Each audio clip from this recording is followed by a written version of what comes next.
Welcome to Research Renaissance, presented by the Karen Toffler Charitable Trust. We invite you into the stories, struggles, and breakthroughs shaping the future of human health. From cutting-edge brain science to discoveries transforming how we heal, adapt, and thrive, we explore the ideas that matter and the people behind them. Together, we look across diseases, technology, and research fields to understand not just what is changing, but why it matters for patients, families, and the future we all share. Join us as we uncover new insights, spark collaboration, and illuminate the science that can improve our lives. Welcome to Research Renaissance. I'm Deborah Wesphal, your host and guide through the fascinating future of health science. Joining me today is Dr. Julianne McCall. She's the CEO of the California Council on Science and Technology. Julianne is a neuroscientist turned science policy leader whose career spans research, state, government, and national dialogue. So today we will discuss how science informs in policy in California. So welcome. Thank you so much for having me, Deborah. I'm honored to be here. You have a really interesting journey so far in your life. Tell us about, how did you become a neuroscientist and really that pivot to policy? And I would love to know how kind of straddling both sides of the fence has informed what you do today. Sure. Thank you for the great question to start us off here. I was aware of the power of neuroscience when my kid sister was born. I was almost 10 years old, and recognizing that she looked like any other baby, but her brain was formed in a way where learning didn't come as naturally as a neurotypical child would. So I'm very close with my family, my brothers, my parents, and I found it to be our life's mission to uplift this young person. She is now 32 years old, even when doctors didn't anticipate she would survive birth. And then every year after that, and we spent most of our family life around hospitals until she was about 7 years old. And she is, on her best days, she is the light of the universe and inspires me in so many ways. With respect to this conversation, it made me aware of the power of knowledge. In my, somewhat naive approach, however, I thought that the reason the world is the way it is because we just don't have enough knowledge.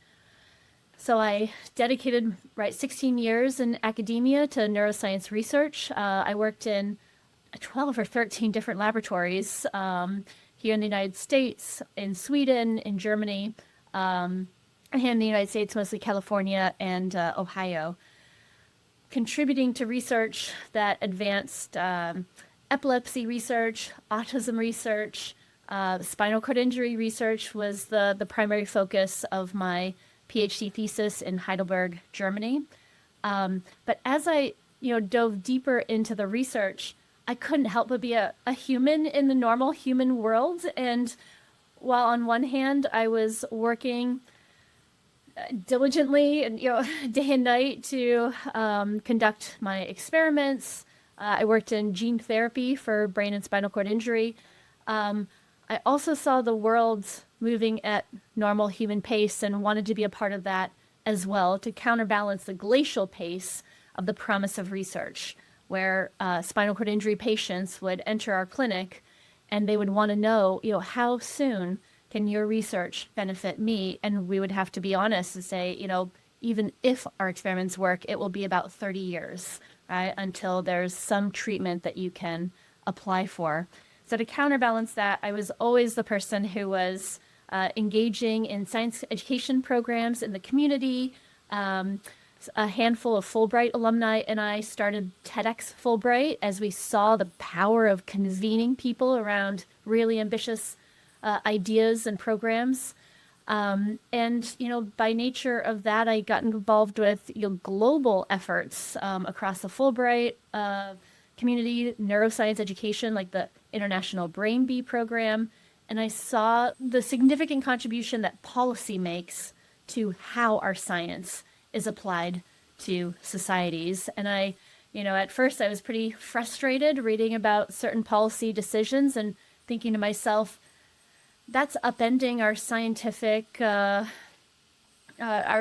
research ecosystem. And I would doubt if any scientist would have had a hand in making that decision. And in my most frustrated moments, crossing my arms and saying, someone really ought to do something about that. And lucky for me, I found my way to one of these rare science and tech policy fellowship programs that holds one's hand through the transition of academia, an academic researcher, to the policy practitioner space. And the rest is history. I look forward to getting into.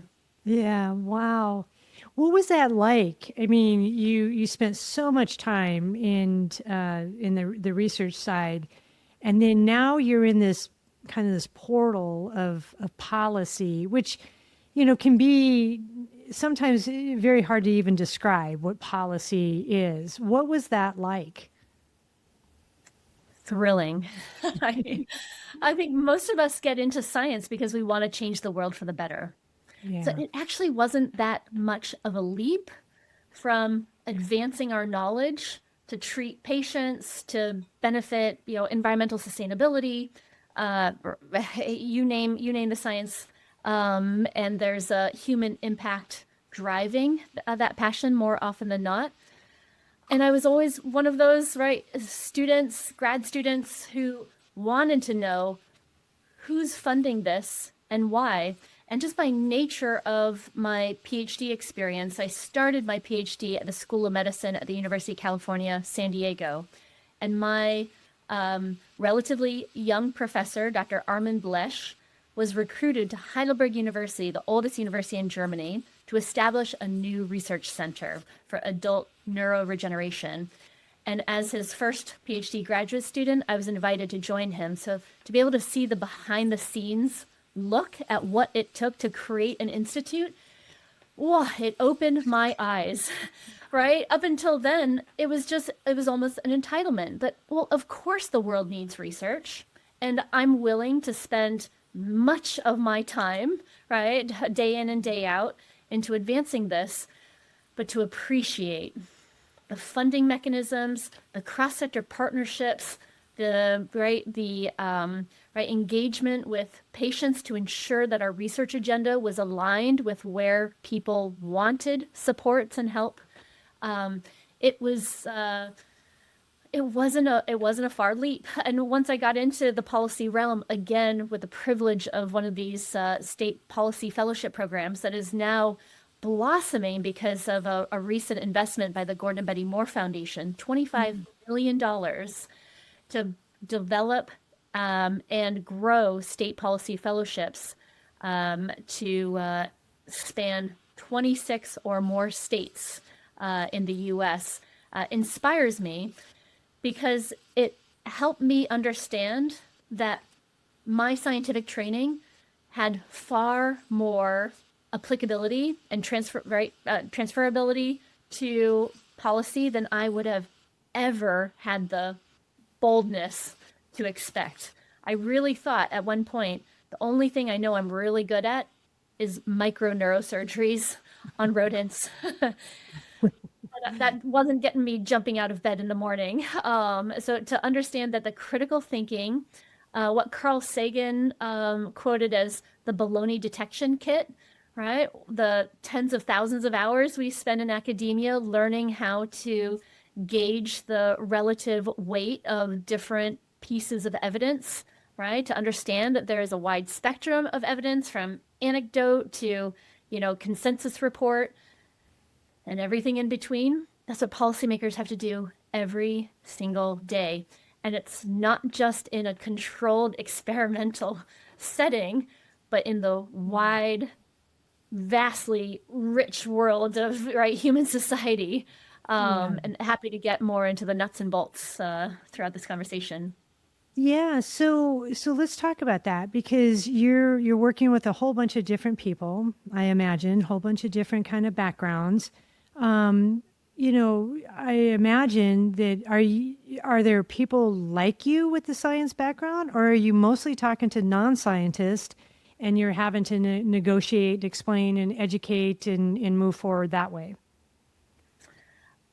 I was the eighth cohort of what now is now 17 cohorts strong. I'm one of over 200 PhD scientists and engineers trained up by my organization, the California Council on Science and Technology, which I rejoined as staff 8 years later, following my fellowship program.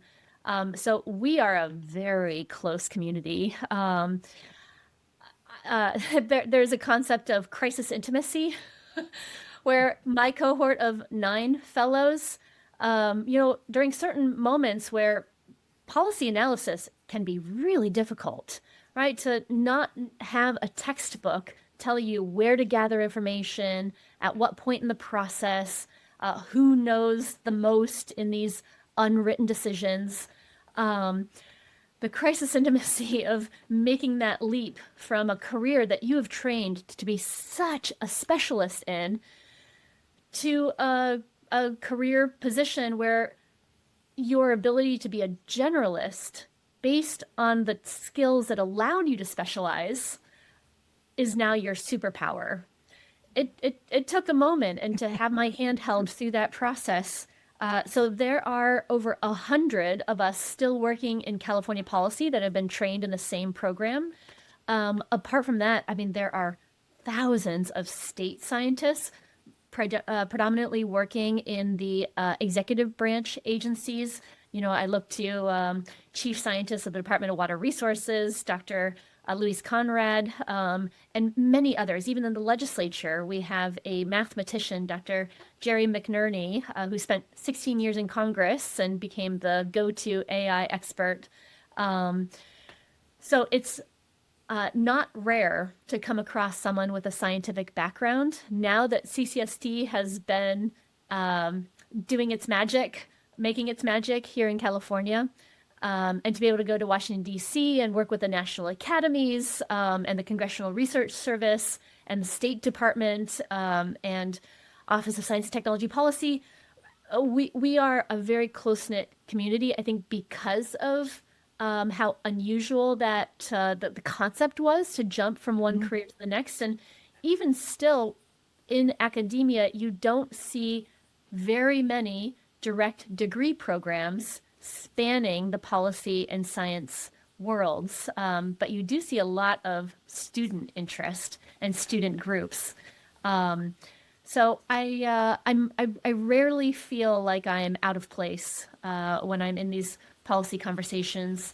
In the governor's office, it did help during the beginning of the pandemic to have some biomedical scientists. My colleague Shannon Muir and I stepped up and joined the governor's COVID-19 testing task force, administered it in some ways to help facilitate just by nature, to help facilitate some of the public-private partnerships and even just conversations that had to happen for the state government to understand what the hospitals were dealing with, what the researchers were dealing with, obviously what communities were dealing with, the county public health departments, and insurers, and the whole ecosystem of healthcare. It really helped to have 2 of us in the governor's office already who spoke the language of academic research and diagnostic development and others, right? Even just to know what PCR stood for, right? And to know that we had a ready to go network of researchers to engage. We felt lonely at that point, but the moment we were able to facilitate and grow up that task force and bring on more folks from the outside who could speak to someone in the governor's office at the level where we didn't have to define every other acronym, that was empowering, and I think has been a lesson to governments all over the place to have at least some cohort of science literacy, science literate practitioners to bridge those worlds when the time comes. Yeah, that's comforting to me anyway, that there's a lot of people like you that, they can have various different opinions and perspectives, but the science is so hard and it moves so fast that, I mean, we look at, we give grants out to neuroscientists and, studying neuro, but it may not be about neuro. It may be about what's going on in the vagus nerve or in the gut biome or down at, some kind of piece and part of a cell. And, the general public doesn't get exposed to that very often. And so there has to be some kind of representative body, if you would, to translate that. And that's what I hear that your organization does. And I'd like to find out more about what the California Council does. It's nonprofit. What does it do? What's a day in the life? We're so honored to live in this very unique niche. Almost 40 years ago, CCST was created by the legislature by a unanimous vote. Every vote was in the affirmative to create CCST in the 80s to assist policymakers in their day-to-day decision-making, recognizing full well that in a state like California with just a vast swath of decisions to be made, right, across not only the science, right, what we would consider the more science and tech policy issue areas, but also to apply critical analysis to housing policy and transportation policy, right, those which don't often interact with academic scientific research institutes. So CCST created in the 80s as deliberately an independent entity to serve as the fiercely nonpartisan, neutral broker, science advisor to the legislature, to the governor's office, and to the executive branch of the state of California. It was modeled after the National Research Council, embedded within the National Academies of Science, Engineering, and Medicine. So we had a model, but it's our own flavor here in California, right? We move so much faster than Congress ever could, all without the luxury of being able to print our own money. So, right, to be responsible to that budget, line every year, to do what we can for the communities of California and keep that community perspective front and center. With all its diversity, right, from the rural northern coast of California, where you have counties of only 2,000 individuals, right, to the mega cities like Los Angeles, and to be mindful of the nuance that is required in decision making and gathering the evidence. And, I can reflect back to, pre-policy training days where as a scientist, I would, look at a policy, of course, through the lens of, journalistic outlets and, just shake my head saying, how could this have ever, been decided on, It is so counter to what we know as fact. And to have now in the 9.5 years since making the jump into policy, we at CCST, we have to live in that world of policymaking and understand that the world is so much more complex than than a research lab is able to focus on, right? In that you have, of course, the scientific information, right, and with its not so certain recommendations all the time, and the technology, right? How feasible is the application of the science? But then you have these other three pillars of policymaking, and they are economics, right? Just because we've reached ignition in our fusion technology doesn't mean it is at all close to being economically viable as an energy source. You also have to look at the ethics, right? What will decisions do to certain communities that won't, whose impacts won't touch other communities? And then, of course, the political, right? You wouldn't expect someone who represents a district with a huge manufacturing contingency, right, to be a champion of policies that would go directly against manufacturing priorities. So it's an honor to live and work inside that milieu of complexity. And I have to say, it is both exciting and empowering, as well as daunting, to realize that almost all of policymaking happens through relationships. That there has to be trust building over time, and to be able to trust the third house members. When I say third house, 49 of our 50 states have a bicameral legislature. In California, we call it the state Senate and the state assembly. And I say all but Nebraska. They have a unicameral, just one body in their legislative branch. But you also have the third house in California and the other 48 states, where the advocates, the lobbyists representing corporations, representing citizen groups, representing groups of trade associations, groups of companies, they are working hand in hand with policymakers to assess what the priorities are from these various communities. And we're happy to be part of that third house, sort of, right? We're almost a little closer to being a state entity ourselves, having been created by the legislature for a very specific purpose. But, you can see I could talk about this for at least an hour longer, and I know that we have several other topics to get to, but to serve as science advisors in a nonpartisan fashion, independent fashion, continues to be, right, the greatest honor. No, that's wonderful, and I appreciate you going through that. Is it project-based, or do you have thematics that you're doing independent research on too, or independent policy, research, analysis? Or how does that, I would imagine it's maybe both. You have your kind of focus over the horizon, but things pop up. Yes, I mean, this organization's been around for almost 40 years. I'm only the third ever CEO or executive director. Wow. And the first with a health sciences background.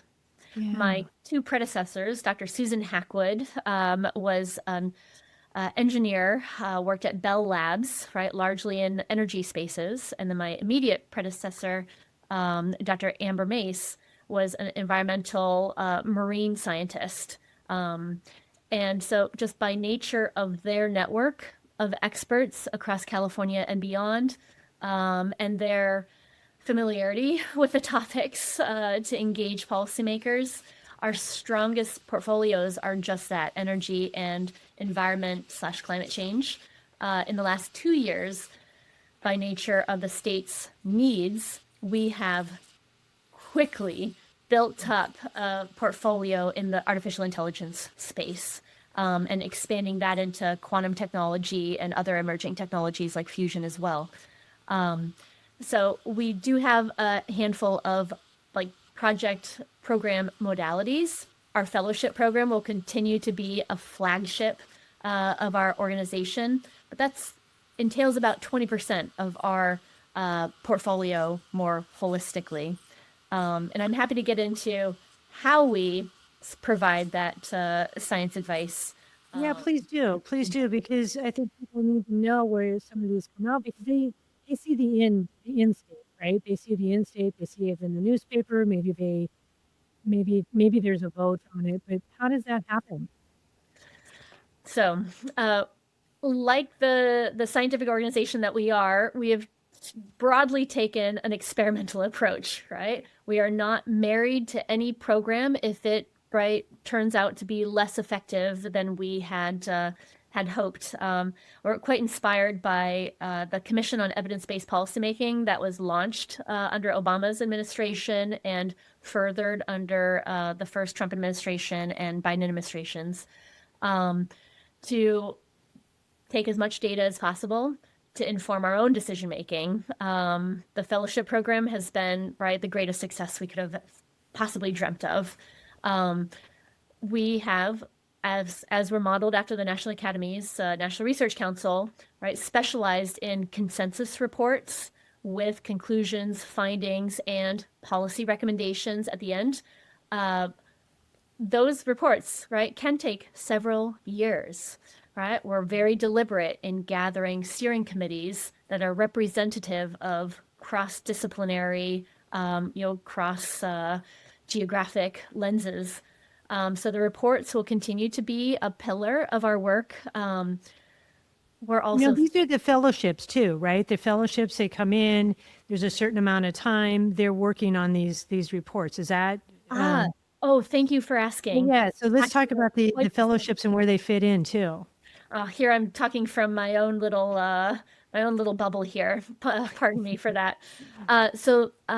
Similar to the AAAS Science and Technology Policy Fellowship Program, which was established over 55 years ago in Washington, D.C., and places, hundreds of scientists and engineers in federal agencies and Congress and adjacent now organizations as well. CCST 17 years ago established the same, modeled after the AAAS program. So the fellows that come in oftentimes have little to no policy familiarity. They are selected during an extremely competitive process. It's actually heartbreaking for us to have to turn away by a simply limit of resources to turn away so many extraordinary candidates who've thrown their hat in the ring to become a policy fellow. They undergo about a 1-month boot camp in how to write policy, how to write legislation, how to negotiate amendments, how to work with the third house, advocates, lobbyists, and others. Who the power brokers are, right, in the legislature and the executive branch and the third house. And then they go through a really sophisticated matching program, similar to like medical residency matching programs and matching systems, whereby they interview with up to 30 offices. And the offices interview them. There are dozens of government offices vying for a science and technology policy fellow every year. They rank one another. We place them with the best fit, and then we support them for the remainder of 1 year of public service and leadership training. So as we speak right now, they are in our conference room. I'm working from home today, if you couldn't tell from the very plain, boring background. Every week, they have a site visit. They have a round table with a member of the governor's cabinet, right? Or other, right, wise leaders in our policy community here in Sacramento, and supported, right? When they have a problem, it's our problem too. Our brilliant program manager, Dr. Bethany Hopkins, and Director of Policy, Puneet Bhular, just have the heart the size of Manhattan for each of these fellows. We have a cohort this year of 15, our maximum any given year. So the fellowship program is quite distinct from the rest of our programmatic efforts. That's great. So you're training the future leaders. You're training that. You're also helping with education and communication by doing that. That's great. And then you were saying about these studies that are you're bringing in kind of these multidisciplinary people. They're coming in. You did mention something that's kind of interesting though, because the studies. And I've been associated with the National Academies and one of the study boards that they had. But if it takes, some of these reports take a couple years, sometimes technology or the issue is so much faster. Like, how do you deal with that? What a beautiful segue. So we have just launched our new strategic plan through 2029 to address exactly that. We will never not be willing to write reports for state government because we are one of the very few, if not only, entities that can do so, as even an academic report can be seen as biased in certain ways without the right policy kind of literacy that we inject into our study process, not to minimize the quality of these academic and other kind of gray literature. But we're honored that when a topic gets so complicated and potentially politically fraught, we will always be there for the state government to rely on. That in a nonpartisan fashion, in an extremely objective fashion, we will spend that time answering those very difficult questions.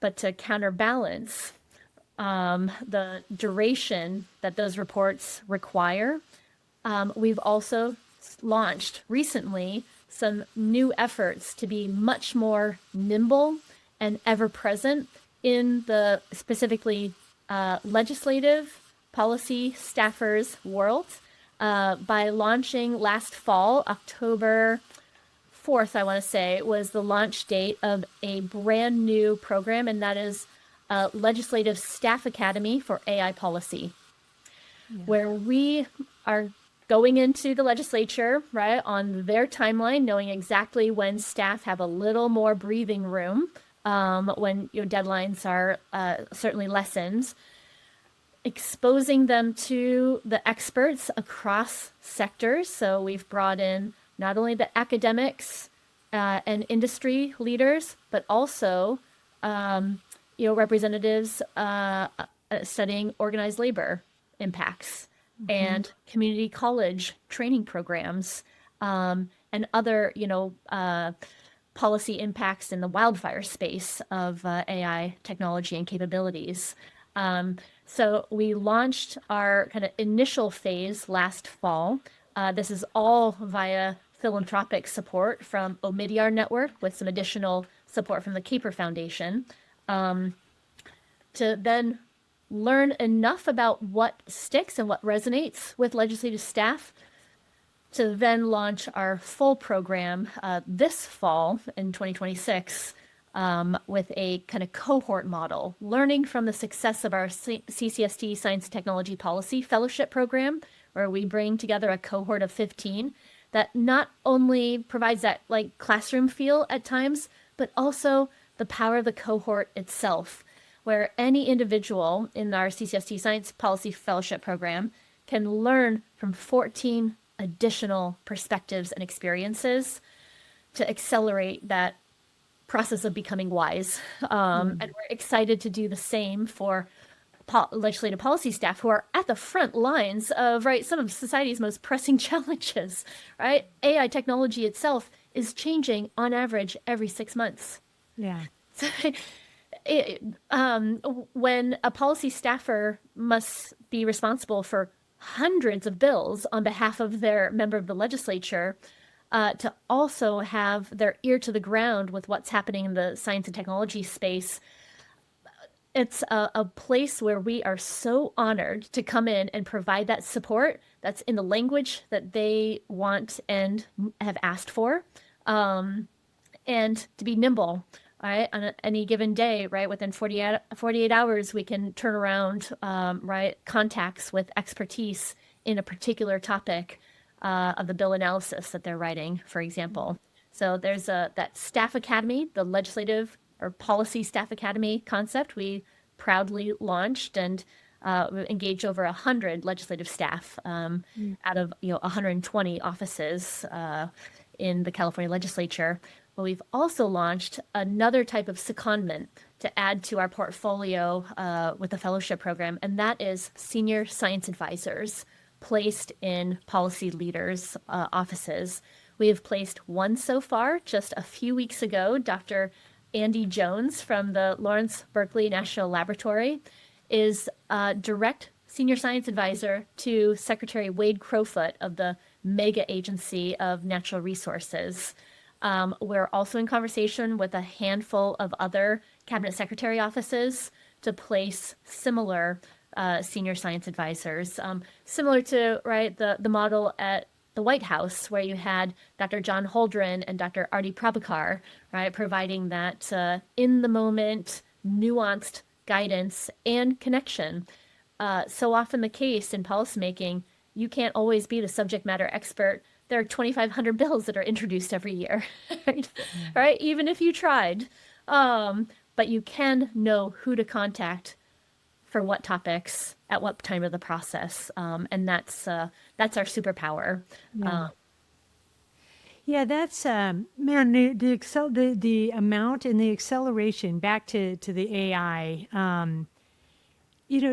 Is part of the conversation educating them on how fast something will change and how, okay, you can write a bill, you can write a policy right now, but we've got to revisit that in 6 months. So we got to revisit that in a year because it is going to become obsolete. And, you know, as a country, we haven't been really good at going back and looking at things and cleaning the house and saying this is no longer relevant to us. In fact, it's counter to something that we know now.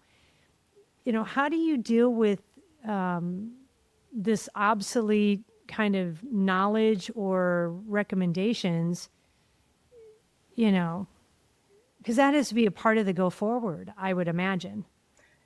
You're absolutely right. And that is certainly a best practice of good governance, right? Is to constantly have a lens of those policies which no longer serve communities in California and beyond.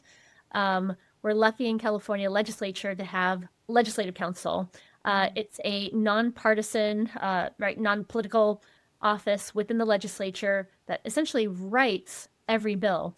A member of the legislature, a state senator, can provide an idea for a bill on a Post-it note, and that army of over 100 attorneys working for legislative council will not only translate it into legalese, but also identify where in the California code sections, right, where in California law that bill idea most appropriately fits. What would need to be changed? Maybe there's a new term that needs to be added across the entire corpus of California law.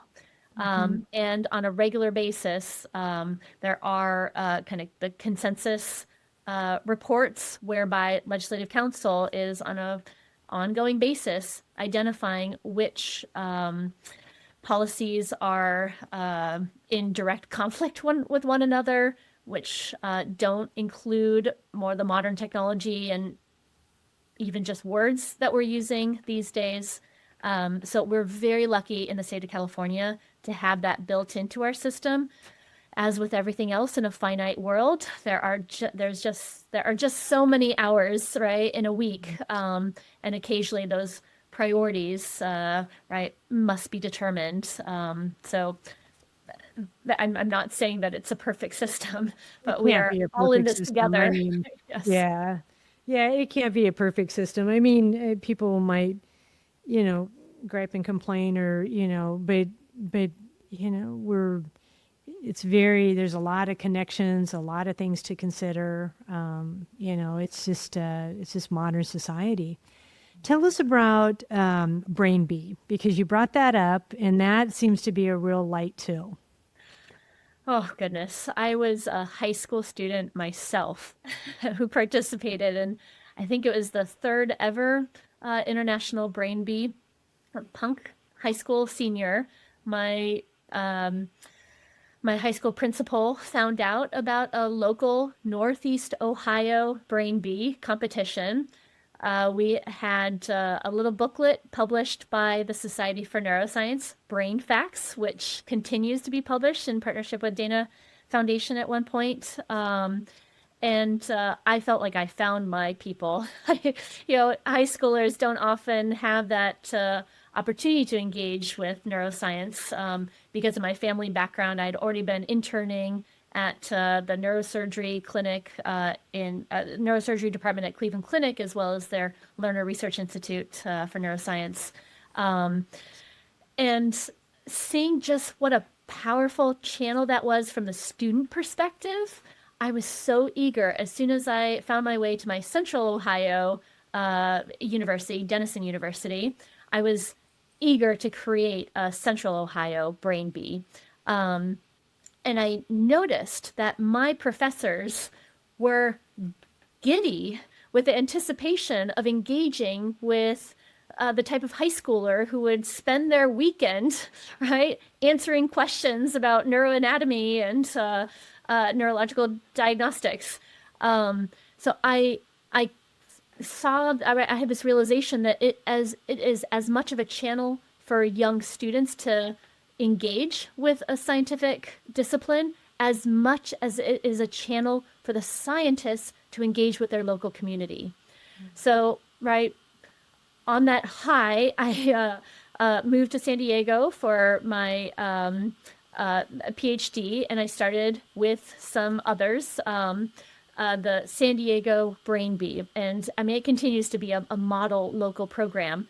I then, after 3 years, moved to Heidelberg, Germany, and I started the German National Brain Bee, the Deutsches Neurowissenschafts Olympiad, German Neuroscience Olympiad, to be a little more appropriate without the bee terminology. And that was absolutely thrilling to see a community come together to foster regional competitions. It is now a national model. No thanks to me, thanks to those who continue to run it, like Yona Dimitriou is a fabulous scientist who's really professionalized that nonprofit organization. I also then created the Sacramento Brain Bee as soon as I moved here to the capital of California. It's a joyful program to be a part of. I had the privilege of directing the international championship 3 times in beautiful places: Austria, Copenhagen, and Korea, always in partnership with a local organization. I see, in Korea was the last one that I directed in 2019. And we had, I want to say, 30 students from 30 countries, the 30 Wow. national champions from 30 countries. And for the first time, meeting students from so far from their local home and connecting around science, specifically neuroscience, which who doesn't get excited about, right? How our own brains work. And it really just solidified the power of community. And I know we're coming to time pretty soon here, but that drives me every day. Right, the strength of community, right? Whether we are scientists working in research labs, or policymakers, or science advisors to policymakers, our strength is always going to be the richness and the trust embedded and uplifting our communities. I was recently made aware of an E.O. Wilson study whereby he, the famous social biologist, who recognized that a selfish individual versus an altruistic individual, the selfish individual typically wins out. But a group of altruistic individuals versus a group of selfish individuals, that group of altruistic individuals almost always wins out. And my goodness, I am committed to seeing this difficult moment through and to find that commonality, like I've had the privilege to do, in several parts of my work. CCST would be nothing without its expert network. We would be also nothing without the trust of the policymakers, who recognize the value of our work.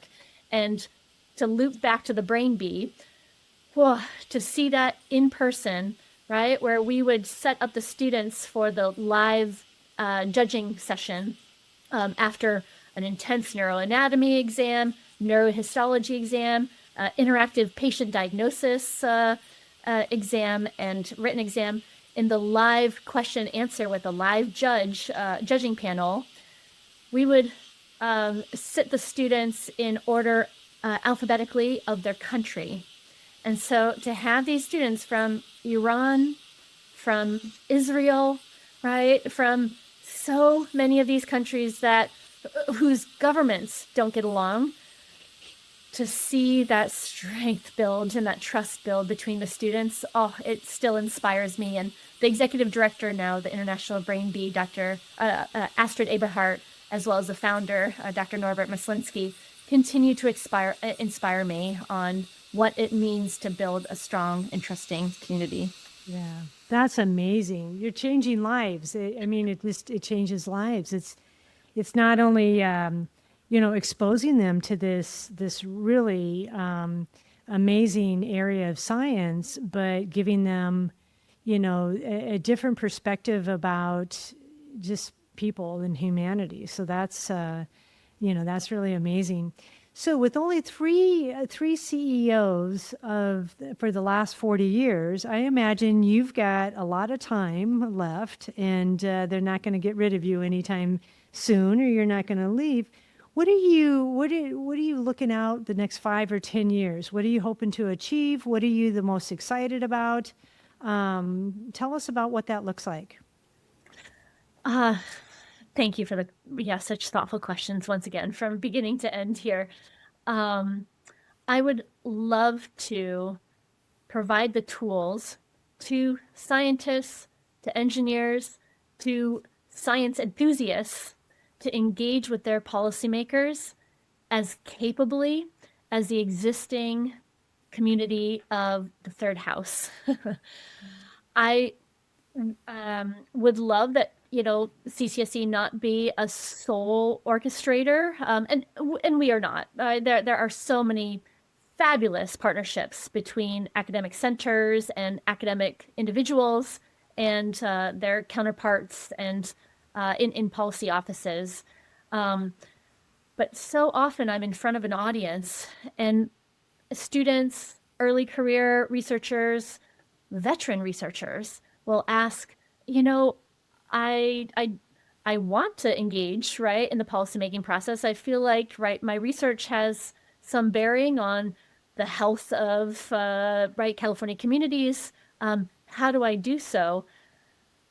There's only so many minutes in the day that we can always be that shepherd for every individual, every center, every institute that, like I said before, it breaks my heart to turn away anyone or to not put 110% into fostering that partnership. That I would love for CCST to advance that policy literacy for scientists and engineers and scientifically literate communities in general, to engage in policy, to see their work as applicable, and to appreciate the policy questions that they could potentially incorporate into their research work to answer very distinct policy questions, and thereby strengthen that cycle of research to action ever further.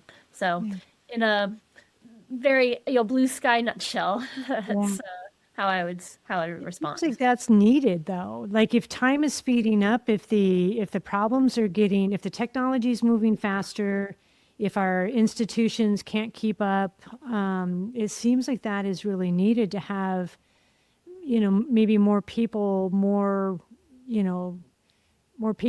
perspectives on some of these things, more voices to do the pieces and the parts, a broader network.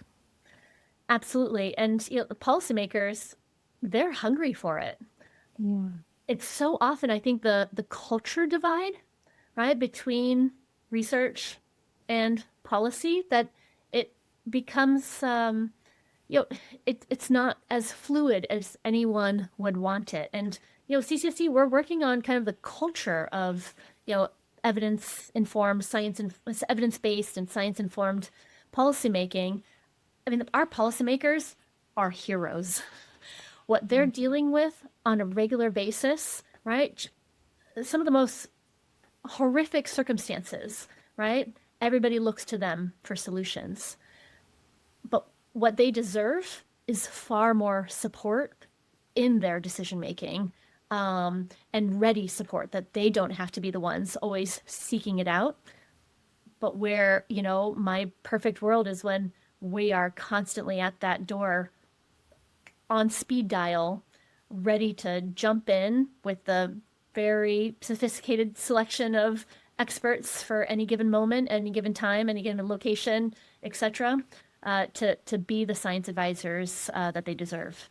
Yeah, almost like an anticipatory. You're anticipating what the next question is, and you've already at least started to dig into it and lay it out.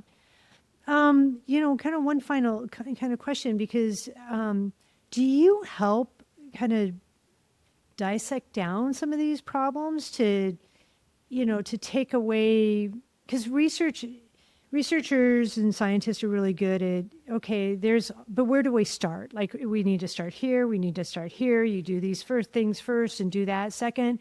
Do you also help the policymakers kind of make sense of the complexity and break that down so that it's in kind of digestible chunks that they can work? Oh, absolutely. Yes. So that's a pretty good encapsulation of much of what we do.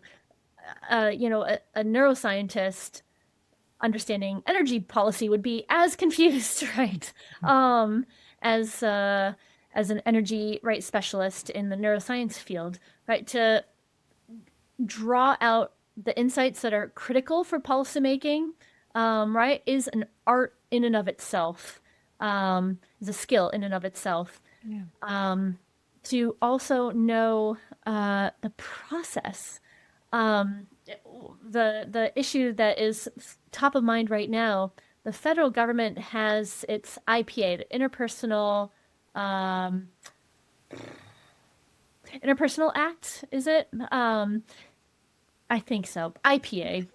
It's what universities, right, support researchers to go spend, right, a finite amount of time as an advisor to the White House, for example, or a federal agency. California has the same. It's called the IJE, the Interjurisdictional Personnel Act, whereby not only public universities, but private universities and nonprofits in the state of California have the ability to partner with a state agency to serve as a science advisor for a set amount of time, agreed to by both parties. And we're just learning about this, and we're trying to just open that gate as widely as we possibly can, particularly as the sad state of research dollars not being as reliable as they once were. We want scientists and engineers to realize that policymakers value their expertise. They want the evidence to advance their evidence-based policymaking. And if I can pivot from 16 years in academia to policy, anybody can. I had to be told that there are 120 offices in the California legislature. Right? That is the level at which we start in our fellowship training program. So yes, there are so many opportunities. It is a skill like any other to distill what's absolutely necessary to convey a message, and to appreciate the nuance, and to reflect that as well in a narrative. So we have our work cut out for us, but my goodness, we are just leaping out of bed every morning to serve in that precious orchestrator role of bridging the science and the policy worlds, because they need each other, and possibly like never before. Yeah. This has been wonderful. I appreciate your energy. I appreciate just your constant kind of like, this is hard, but it's, your perspective of, of course it's hard, but we can get through this, and we can do this. I can only imagine, with some of the advancements of technology and some of the things that are going on, how that could, really be a trying day. And so I appreciate that. Julianne, would people that are listening, if they're interested in finding out more or talking to you or finding out about a fellowship or, this IGA that you're going to open up and bring some researchers in to have them be the sidearm there or the sidekick of a policymaker, how do they get a hold of you? So thank you so much, Deborah. We have a website, of course, www.CCST, California Council on Science Technology, .us. There you'll find a number of events that we host on a regular basis. Our email newsletters, there are a few different ones. We have a regular call for experts. For example, in the last few weeks alone, we had a call for experts for quantum technology. and a recent call for experts in artificial intelligence. You can sign up for that email list to receive those calls for experts. We have a monthly Spotlight newsletter, covers what we're up to, what's upcoming that can, to provide those opportunities for engagement. On top of that, we have our annual events. First week of March, we host Science and Technology Week at the state capitol, whereby we're highlighting some of the extraordinary work happening across the state of California and beyond, and facilitating some conversations. We're very excited to host a philanthropy roundtable at the start of this year's Science Technology Week. We also have Science Day in partnership with the California Natural Resources Agency. So for anything natural resources relevant, we've hosted from senior scientists to high school students in our poster session, a day long of breakout sessions on very specific topics where you get to hear from the policymakers directly, engage, and we have seen partnerships blossom from some of our science days already. There's multiple tens of millions of dollar contract with NASA Ames Research Center to help satisfy a need at the Natural Resources Agency, all because of our Science Day programming to foster those connections and collaborations. So CCST.us, of course, we're on social media channels as well. And it's Deborah, it's just once again an absolute privilege to be featured on this wonderful podcast of yours. I really appreciate your time, and you're doing wonderful work, and I'm sure you'll continue. Thank you so much, Deborah. Thank you for joining Research Renaissance. For more information and to stay updated, subscribe for more episodes and visit our website at tofflertrust.org. Feel free to call us if you have any thoughts, suggestions, or just want to find out more about the Karen Toffler Charitable Trust. Until we meet again, onward and upward.